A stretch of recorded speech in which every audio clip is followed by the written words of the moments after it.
বেআইনি পুকুর ভরাট রুখল স্থানীয় মানুষ। পুকুর সজীব রাখতে চাঁদা তুলে কচুরিপানা পরিষ্কার করে পাম্প বসিয়ে জল সরবরাহ শান্তিপুরে।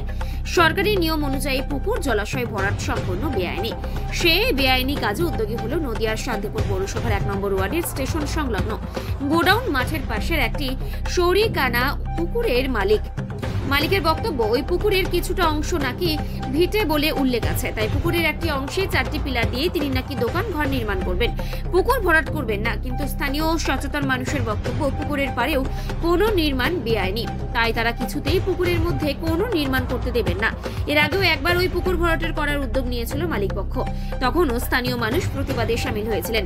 স্থানীয় মানুষের বক্তব্য, জায়গার পুকুরটি অবস্থিত, এছাড়াও জনবহুল জায়গায় একটি রেডিমেড হাট, বেশ কয়েকটি বাজার সহ অজস্র দোকান, টোটো, অটো স্ট্যান্ড রয়েছে। শহরের প্রাণকেন্দ্রের মধ্যে জায়গায় এহেন পুকুরটি ভরাট হয়ে গেলে পরিবেশের সাংঘাতিক ক্ষতি হয়ে যাবে।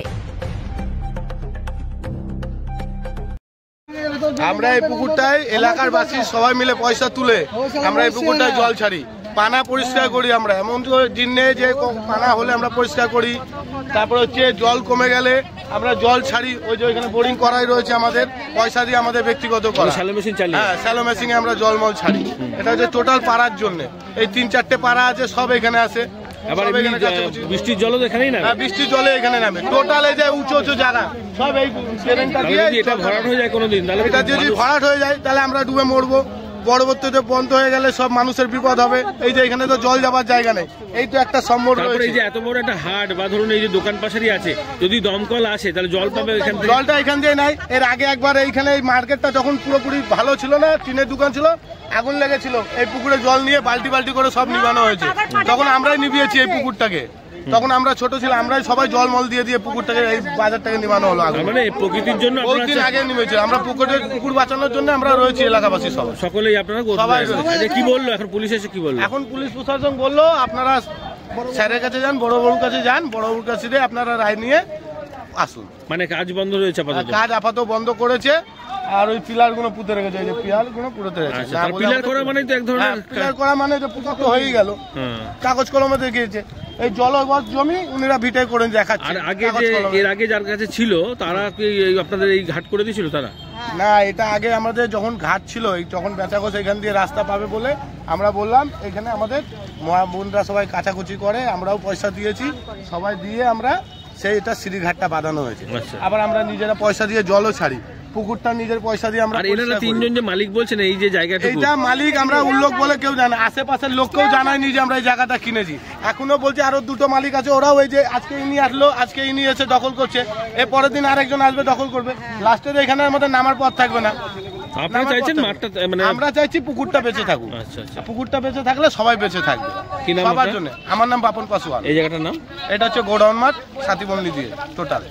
জলাশয় বলেছিল না, ভিটি বলে কিনেছিলাম। ভিটি বলে কিনেছে। কত সালে সেটা? ভিটি যেটা পুকুর আছে। কত সালে সেটা? কত সাল নাগাদ? এই তো 2006 সাল। আচ্ছা, কজন মিলে কিনেছিলেন? 3 জন মিলে কিনেছিলেন। তাহলে এখন এই সব জায়গাটা 3 জনই মালিকানা না একজনের? 3 জনেরই মালিকানা। আপনি কি নাম? কৃষ্ণচন্দ্র ঘোষ, হ্যাঁ, আর জয়ন্ত সাধুকা, হ্যাঁ, আর রবীন্দ্রনাথ ঘোষ। এই 3 জন মিলে এখন মালিক। তাহলে আপনারা এখন ওই জলের ডিমার্কেশনটা করতে চাইছেন? আমি, হ্যাঁ। না, কিনেছিলেন কার কাছ থেকে? এই তো কিনেছিলেন, নামটা বলুন, আপনি দেখাচ্ছেন। এই তো নাম দেখুন না, নামটা বলুন। আপনি বলুন, আপনি তো কিনেছেন। আপনি কি নাম? এটা শিবু ঘোষ নাই, এটা শিবু ঘোষ নাই। তাহলে বলুন। আমি বলে দিচ্ছি সব। শিবু ঘোষ এখানে আছে। তাহলে দাদু 2006 সালে কিনেছে। বলুন তো, ঠিক আছে। কার কাছ থেকে কিনেছিলেন আমি বলতে চাইছি, কার কাছ থেকে বা কাদের কাছ থেকে কিনেছেন? এদের কাছ থেকে কিনেছি। হ্যাঁ, কজন মাল লাগে? 1 জন 2 জন 3 জন। কি নাম আছে? নাম বলুন। এই তো এটা হচ্ছে দাদু রবীন্দ্রনাথ চক্রবর্তী, নাম লেখা আছে।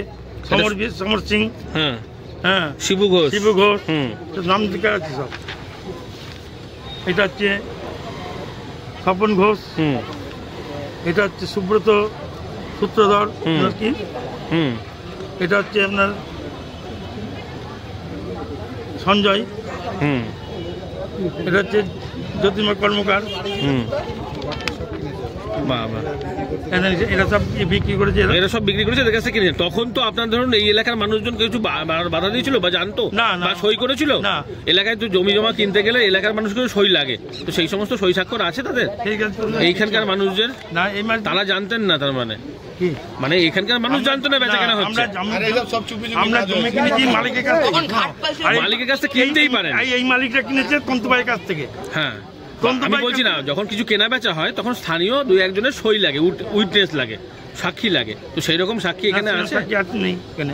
বা এই পাড়ার লোকজন তো আমরা জানতো না, অথচ এই পাড়াটায় জলাশয় তো দেখা যাচ্ছে চোখের সামনে জলাশয়, কিন্তু আপনার ভিটে বলে কাগজে উল্লেখ থাকলে তো হবে না। এরা তো জানে জলাশয় বলে। ওই যে সব বয়স্ক মানুষগুলো বলছে এখানে জামরুল গাছ ছিল, এখানে চান করতো, এখানে পুকুরে জল পড়ছে। ওই দিক দিয়ে স্নান করতো। হ্যাঁ, যেখান থেকে জলটা তো এখানে, এবার জলটা তো পুকুরটা তো বোঝানো যায় না, এটা তো মানছেন, বোঝাচ্ছেন না। 20 বছর বাদে গিয়ে যখন আপনি কিছু একটা কনস্ট্রাকশন করবেন তখন তো বন্ধ হবে। আপনি বলছেন চৈত মাসে জল থাকবে না, চৈত মাসে না না, পুকুর বুঝাবেন কি করে? আপনার ডিমার্কেশন হয়ে গেলে আপনি উপরে ঘর করলেন, তলায় জল থাকবে, সেই জল আস্তে আস্তে ভর্তি হয়ে গেল। করবোই না, আমি এখন সীমানাটা তৈরি করবো। আচ্ছা।